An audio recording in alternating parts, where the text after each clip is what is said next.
Hey guys, you are in for a treat. You are going to be seeing an amazing episode of Higher Learning where we have some great guests. We have Xavier Ramey who's going to be here.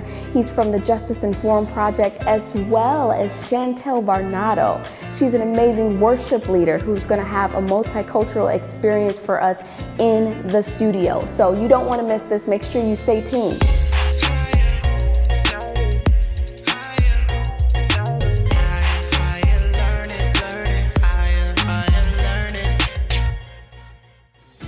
All right, guys, let's get started today. We have a lot of great things prepared for you. First, we're going to hear from Xavier Ramey. He's from the Justice Informed Project. Let's listen in. Tell me, who is Xavier Ramey? That's a loaded question. Okay. I like to think of myself as a person who illuminates and reconciles emotions for the most part, and then gets them connected down to what people do. Professionally, that turns into, I run a social impact consulting firm. In terms of my social life, that means I do a lot around social and civic engagement, a lot of work in the social justice space, and I do a lot of translating across different cultures. Wow. What made you get into this type of work? I was good at it. That's a good reason. You know, between swimming and basketball and almost drowning and having knee surgeries, I realized that was just not an option. I always like to think that, somewhere between what everybody comes to you for and what you actually like is what you're here for. And so when I thought about what people kept coming to me for, which was fundamentally about translation, around how do we think about the way the world exists today, how do we think about the question around personal mission, and then how do we actually think about how we operationalize processes within companies or the institutions of the world. And I was good at getting people to think critically about that, and I was good at taking large amounts of info. Like people say, I've got an encyclopedic brain, I guess. I work a lot with people around issues around racial tension in their institutions, and a lot of people receive racial cues, microaggressions, biases, all of these things very personally. I don't. I see it as information, and so it allows me to quickly move and operationalize around, well, how do we actually engage it? Versus, as well as understand how we feel about it, as well as understand how it's impacting us and this stuff, rather than just focus on that. I'm pissed off you said that.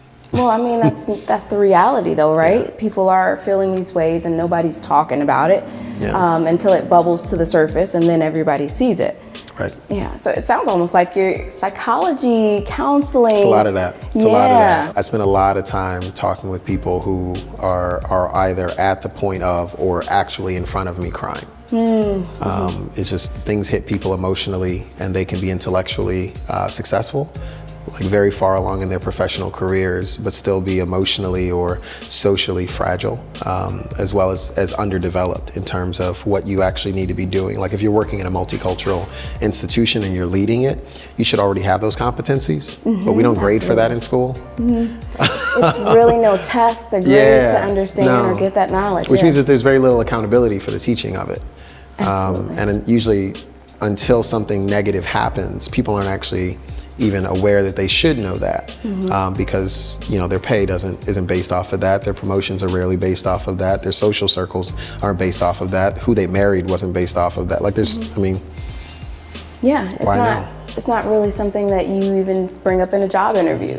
The ethics almost of this living a life that is, purposeful, yet always being intentional on how you interact with people, and trying to make sure that you're doing it correctly and in a way that's socially acceptable. So and that stuff's changing. That's what I love about it. All that stuff is changing. It's now, people are creating accountability structures for that. You can't just be up in the 21st century talking about some, do Black Lives Matter? Like you can't, like if you don't have the answer for that, it's just a wrap. Your job's gonna be open pretty soon. Should women be paid equally? Like, out the door. Hope you got a cushion. Exactly, right. But that's unfortunate though, because a lot of people still do have that idea, and they think like that, and they talk like that in public. It's not going to be sustainable for much longer. I'm hoping so. We had an election. 100 women just joined the U.S. House of Representatives. Wow. Yeah. Right? You got 100 women coming in, two of them Muslims. So we're still, from a religious standpoint, very hegemonic and homogenous in this country. but they're going to have an established change. I mean, Maxine Waters is the chair of the finance, like a black woman's in charge of the finance committee of the House of Representatives. Were you surprised by that? Well, I mean, it just like, do you think that's going to have an effect on it? Yeah, as much of an effect as if black folks were involved in framing the Constitution. I love it. You have to have this hope almost to be able to see the potential of what we can become. Yeah. And this election, I feel like, was a prime example of that. Yeah. How did you feel about like the results? I'm never surprised by Rome. You know, it is what it is. It's always going to be what it is. And it's going to be what it's been. We're going to have incremental shifts, and I'm going to be very hopeful and thankful for shifts in the right direction, but we're always going to be shifting. One of the main reasons we had what we had last night was because of what we had in 2016, right? Yes. And this again reaffirms that it takes an intense political trauma for a country to shift. Absolutely. Which I would say, great. I would hate that. I don't like that we had to learn this lesson this way. There are people who represent an America that needs to be, that will not have the power to do so in the next coming years. We aren't a more perfect nation. We are the nation we've always been, with a little more traction towards moving into that direction. Long story short, I'm glad, I'm excited, I'm encouraged, I'm hopeful, I'm also like, water's wet. Water's wet. You know?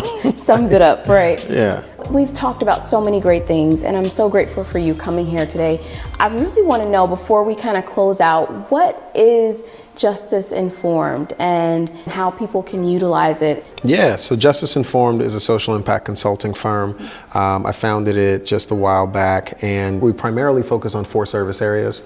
One of them is diversity, equity, inclusion. Another one is public policy informed corporate social responsibility. The third is equity focused philanthropy, and the final is around community engagement tactics and practices. And so people who are working in any type of institution can utilize our services, primarily if they're looking to either shift their internal culture, whether that be around like hiring, firing, or whether that be around the fact that they had some big blow up within, and they need mediated conversations, whether they need to establish a common language around equity for their company. People can come to us for consulting. We do executive coaching as well. We've got a really cool team of community consultants who come from all types of backgrounds and disciplines and such. They can find it on www.justiceinformed.com.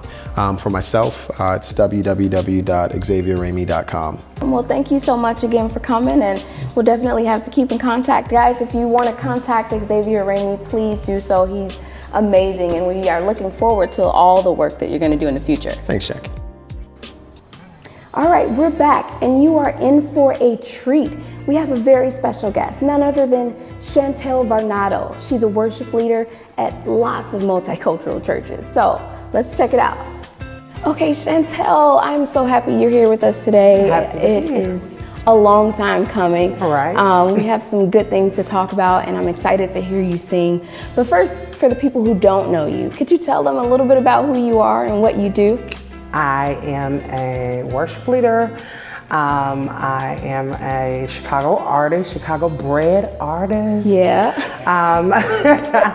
I sing, I minister, and my favorite coin tag is that I work for Jesus. So do a lot of work around multicultural worship and exploring those types of spaces. So that is me. Currently, I hold the position as the worship arts director for Grace and Peace Church. Yeah. Recently, you were just at the CCDA conference. Yes.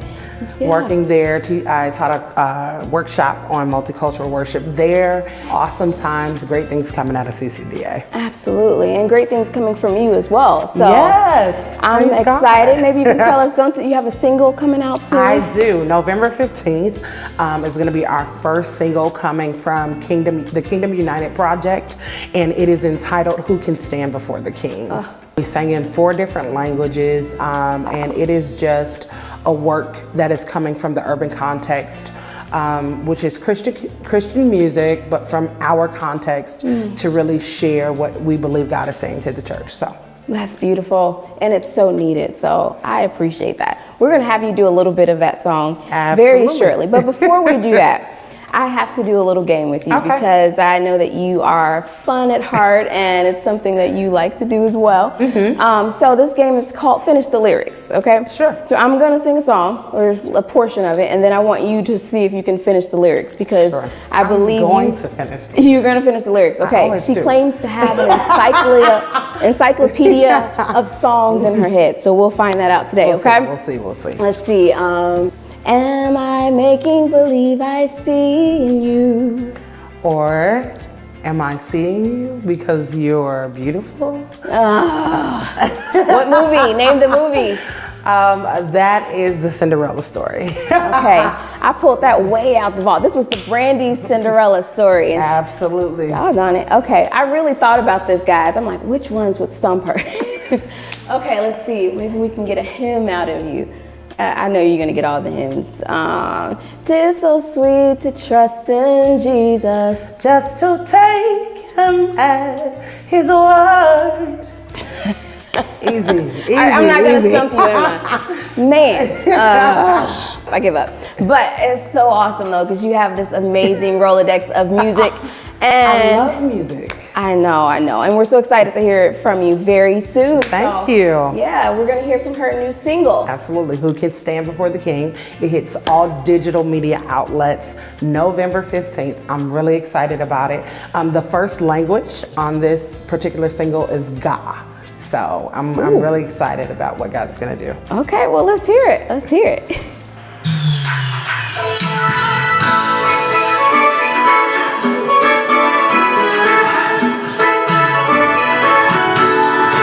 Who can stand before the King? For he is strong and mighty, and all powerful, invisible. Stand before the King. Hey. And you say, and if our God is for us, then who can be against us? Yes, if our God is for us, stand before the King. Oh, oh, oh, oh,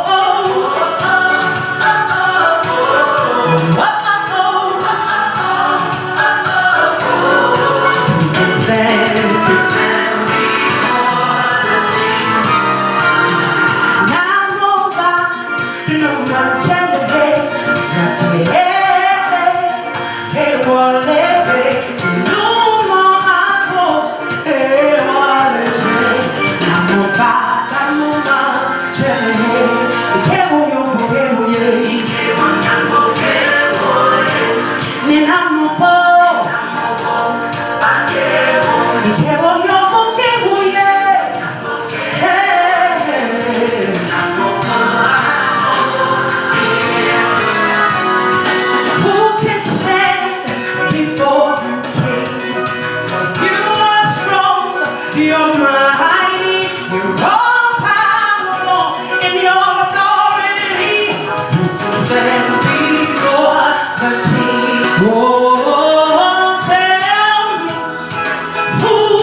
Well, everyone, I hope you enjoyed this episode of Higher Learning. We have so much more ahead, so you make sure you stay tuned and keep tuning in every week for Higher Learning. We'll see you next time.